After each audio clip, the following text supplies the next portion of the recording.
Me and a group of friends from college were having a summer weekend meetup to party and hang out.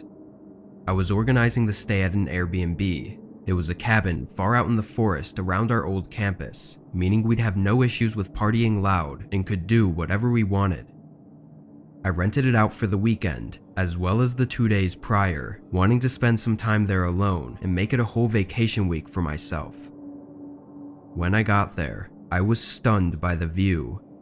The cabin was in the middle of a plain of grass with a huge forest in the background. I went in and walked around, and it was amazing. It was actually really big, and being so far out was such a freeing feeling. Once I set up my stuff in one of the bedrooms, I put on some hiking clothes and went out for a walk around the forest. There were a few trails that were around the tree line. They were all faint and definitely not the regular public trails in forest preserves and places like that.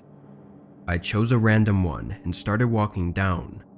The forest got increasingly more dense as I walked down, having less grass between the trees, until I found a small opening. There were a few small tents or huts set up on this open patch of grass. They looked dirty and weathered. I approached them and looked around the site, finding tons of stuff. I didn't know exactly what this place was. It had to be a campsite of some kind, but it was abandoned with everything left behind, which I couldn't see why that would be the case. After a couple minutes of exploring, I started walking back before I got myself too creeped out. It was on my mind for the whole walk back, but my thoughts were interrupted when I reached the tree line by the cabin. In the field, a person was standing and looking at the cabin. I didn't want to approach them or even make myself known, so I stood by a tree and just watched as they looked at the Airbnb and walked around it like they were being cautious of being noticed. After a minute, they left and started walking toward the forest where I was. I hid behind the trees, and as they got closer to the tree line, I began to hear their footsteps coming within a few feet of me before they passed by and walked down the trail I was just on. Thankfully, they hadn't noticed me. I ran back to the cabin and locked everything I could, every window, door, literally anything, and spent that day just looking out the windows and trying to figure out who that was and why he was creeping on the cabin. When the sun went down, it was about 4 or 5 hours since I'd seen them, and I was more confident that it was just some hiker or something that stumbled by. Their behavior was strange, but I didn't see much else to tell me that they were trying to do something harmful. I went to bed sometime between 11 and 12, but I kept falling in and out of sleep. There was some weird feeling bothering me, causing me to wake up every 30 minutes with unease.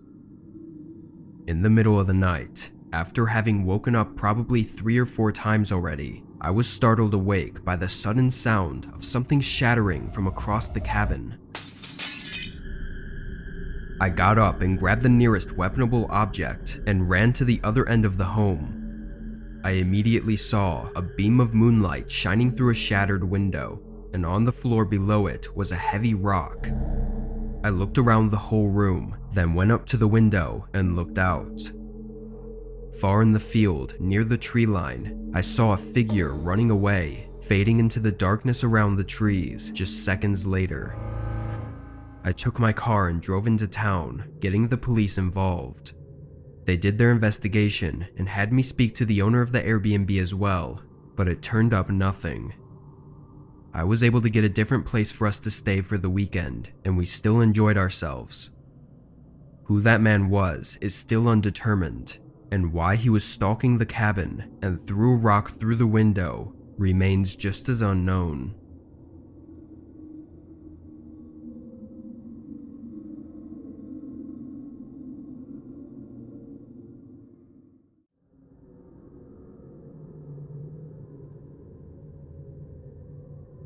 During a road trip I was on this year, I stayed at 2 Airbnbs. Both were just overnight stops for me to sleep at, not so much to actually enjoy. I drove for 10 hours from my house to the first Airbnb, which was out in a small town in the middle of nowhere. When I arrived, I wasn't expecting it to have been as small of a town as it was though. In total, there were no more than 30 or 40 homes, with a single grocery store and a few other markets in the center. I pulled into the driveway of the Airbnb. It was listed as a single bedroom home, and the pictures were pretty nice, except it never displayed the outside of the house, and I could see why. It was old and likely hadn't had any exterior work since it was built. All that mattered was the inside, but seeing that didn't keep my hopes up. I got out of my car and got my bag from the trunk, and as I walked up to the front door, I felt something strange. I stopped and listened, hearing total silence throughout the entire town. It was late, so it was probably normal to be quiet at this time, but I'd never been in a town this small before, and even at night in most places, there's some sort of noise, but here, there was not a single sound at all. I went up to the door and opened the lockbox, then put the key in, only to find the door was already unlocked. I slowly opened it and called out, asking if someone was home. I didn't hear anyone, and the inside seemed to be empty with all the lights off, so I went in and made sure to lock the door behind me. The first thing I did was walk around the house to see if everything was okay. It was much nicer on the inside than it was on the outside, and the door being left unlocked I assumed was a simple mistake, because there were no other signs of anything unusual. I went to bed just 15 minutes after arriving, needing to get up to drive in less than 8 hours. I fell asleep quickly, but woke up a few hours into the night. I was tired and only half awake, unsure why I'd even woken up. I turned and checked my phone for the time, and that's when I heard something from outside the room. It was a dull thump, like something hitting the wall. I jumped out of bed and looked at the door with wide open eyes. The sound was gone now, but I slowly opened the door and checked. The hallway was empty, nothing on the walls either to show for the thump I heard. I stepped further down, keeping the lights off, and looked around the corner into the living room. A man was sitting on the couch, facing away from me, staring forward into the unlit room. My stomach dropped and I froze up, watching him sit there without moving, like he wasn't worried about being in someone else's house. I carefully and quietly walked back to my room and locked myself inside, calling the police. Being so far out, I was sitting in the corner of the room in silence, waiting for an entire hour for the officers to arrive. During that hour, I never heard any sounds from outside the room. Not even a footstep or a thump. But when the police came in and looked around, the man was gone. The only sign of him was the front door being unlocked. Once the officers left, I continued with my road trip, not wanting to spend any more time in that town. The host of the Airbnb gave me a refund and stayed in contact with the police about the incident, but I stopped receiving updates after a few days. I don't know if I'll ever get answers on what really happened that night.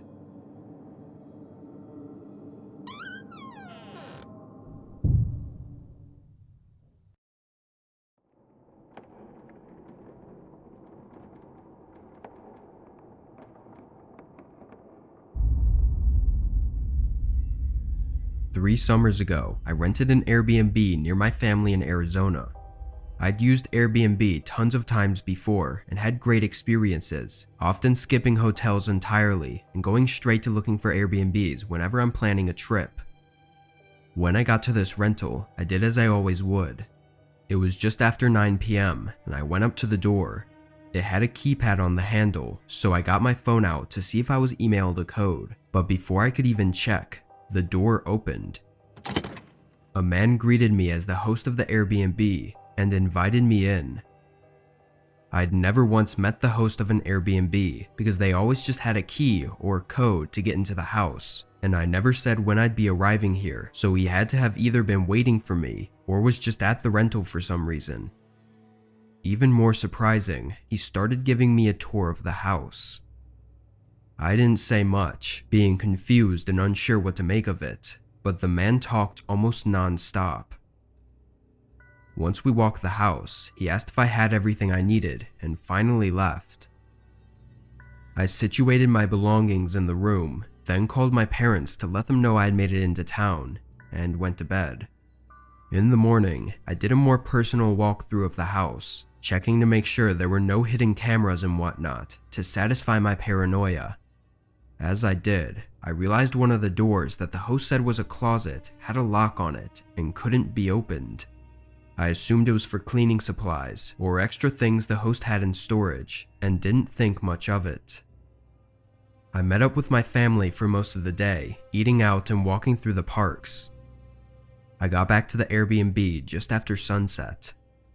I headed in through the front door and started getting ready to shower, but after not even 5 minutes, the power went out. I searched through the dark for my phone and turned on the flashlight. I didn't have anything running that would cause a shortage, so I had no idea why this would happen. I walked through the rooms looking for the breaker box, but could not find it anywhere. After 15 minutes of no power and no luck with finding the switches, I texted the host. He replied quickly, telling me to hold on for a minute, and just a moment later, there was a knock at the door. Through the peephole, I saw the host was standing on the porch.